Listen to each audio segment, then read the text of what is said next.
Hello and welcome to Question Time. I'm Benga Ashiru. The last couple of weeks have been awash with backlashes of erected statues by the Imo State government. Perhaps the fact could have been misplaced on the erected statues and might have possibly colored the performance of Governor Rochas Okorocha with a different brush of sentiments and emotions regarding his performance audit in building Imo State. But today, we will take an overview account of stewardship of Governor Rochas Okorocha in Imo State. You may send us your comments on our social media platforms. In Imo State, southeastern Nigeria, Governor Rochas Okorocha's development initiatives is centered on his urban renewal program. But questions are being raised on massive demolitions of structures being embarked by Governor Rochas Okorocha, and this also includes the Okorocha market, eliciting strong protest in some quarters. Well, our guest in this edition is the Governor of Imo State, Governor Rochas Okorocha. He joins in this interview. Some women were black and came. Now, who are the women? How many people came? Even those women are not from Owerri. Are you saying the demolition of It's a sponsored, that the people are happy with the demolition of the market? Is that what you're suggesting? 100%. They are happy. And what this would demolition make them of market, happy? Because you've not provided an alternative. No, we have provided, this is where I'm coming to. We have provided better environment, better shops for them. They're happy where they are. You see, when you say people are not happy, you've not gone to fact finding. You're a journalist.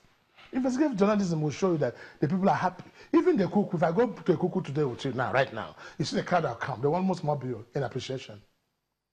You know, listen, you should have asked yourself what benefit of removal of a cuckoo is to Rochas Okorocha or me as a person. Will I build a market there myself? What will I do if it's not something that's consulted? It's very serious, bad image for the city, criminal activities, and become a refuse dump for the city. Let's set the record straight now. Yes. You said the people are happy with the demolition of the market. Yes.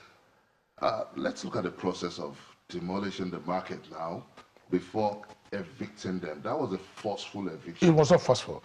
This started 4 years ago. The first notice set the cart before the horse. No, the first notice was issued 1 year after I assumed office as a governor. 4 years ago. Even when there are still pending court cases on the... There was no pending court case. I tell you what happened. It was because there were notices. That was why they were able to go to court. They would have gone to court if there were no notices. So it's not forceful. So isn't that contempt of the law? It's not contempt of the law. I'll tell you what happened. Let me tell you, if I can tell you the process. 4 years ago, I issued a notice that a cuckoo will be removed. I was started making arrangements for alternative places for them. They are aware of it. We built over 5,000 shops. While what was in the cuckoo was about 3,000 shops. We built 5,000 shops and an additional 4,000 shops somewhere. Total of 9,000 shops to accommodate the cuckoo and other street traders. That has been done. We had that. But what happened was because we showed them order, we told them the cuckoo was going to leave. They didn't believe it. They came here, we agreed with the traders as what time they will move. On 3 instances, we gave them deadline Israel. Rather than doing that, people who are not even the traders there, but who are some few opposition trouble seekers now stayed to defend the market people and said to go to court. No market person is in court. Now, let's come to the issue of urban renewal now. We've gone round and we've seen massive roads construction. Actually, that was a different narrative to what was obtainable before 2007. But taking a deeper look now, considering the quality of the roads now, there's a bit of a worry, and what people have said is that the roads are substandard. Could you set the record straight on this? You know, sometimes, almost this your question makes me laugh. Now, you are here yourself. You are looking at the road. Is there any substandard road there? The road that is not even finished is already adjudged substandard, the urban renewal road. Now, let me tell you, your political enemy can never say anything good about what you do. But the urban renewal is not even the main point of the focal point of my administration. You should talk about the free education. which runs from primary to secondary to university in this state, Polytechnic, College of Education, where no child pays a dime.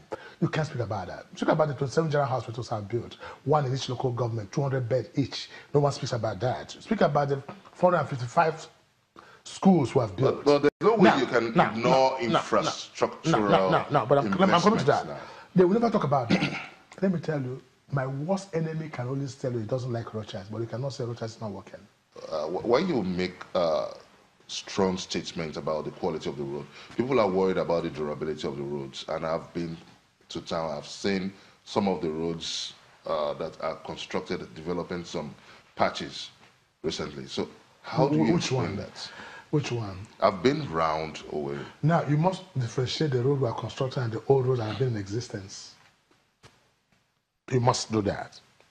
If you go to Renewal Road and you see patches, that is not constructed by this government, and we're patching them up. Excuse me. Any road in the world can have some patches. Because, again, that point you must understand. There's a problem people understand. We have two types of roads. Road that carries lighter trucks and roads for heavy trucks. How much is a road construction per kilometer? It depends on the road and the area. Our rural roads here, we do rural roads here for 60 million to 80 million. That's what maximum we do it. We'll do the dualized roads. Some of them are 150 to 200 million, depending. Some of them are even 120, depending on what type of road. So there's no specific amount. Okay, we'll come back to this, but you've demonstrated so much faith and optimism in the Rochas Okorocha Foundation.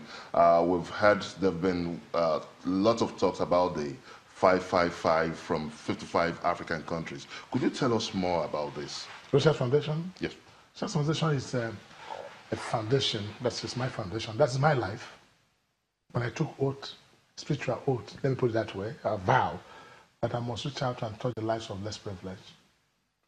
And I said to God, bless me, I may bless others, honor me that I may honor others, give me that I may share with those who do not have. That's the fulcrum of my Rochas Foundation. And it's been on there for more than 16 years with over 15,000 children and still counting. We have schools now across this nation, everywhere. So whatever I do, 75% of my wealth goes into charity. I remember I've been in business even before coming to government. Whatever I have, 16 years ago, I've been running this foundation. I have over 4,000 graduates now and still counting every day. That's what gives me joy, to make sure that no child is left out of school, because there's something you can give to a child, an education. You've been tagged the ambassador of free education in Africa. Yeah. And people are questioning the quality of the access to this free education. Quality, what do you mean by quality? In terms of the quality of the school. Of the schools, how equipped are the schools, and in terms of the quality of the teachers and the educational infrastructure. When guys should go to school, our schools are some of the best equipped schools in Nigeria, and we're proud to say so. We have the best equipment, laboratories, computer labs, we have everything. So the schools are well equipped. Our children make the best results. In South African competitions some years ago, our Rochas Foundation came first. And in many of those competitions, we'll come first. But you know, I don't like talking about Rochas Foundation, believe me. Other than this, my bad that I brought it up to this landline, because I said to Africa, Nigerians never knew that there's no village, there's no local government in Nigeria where I don't have a child I'm training. So I don't like talking about it.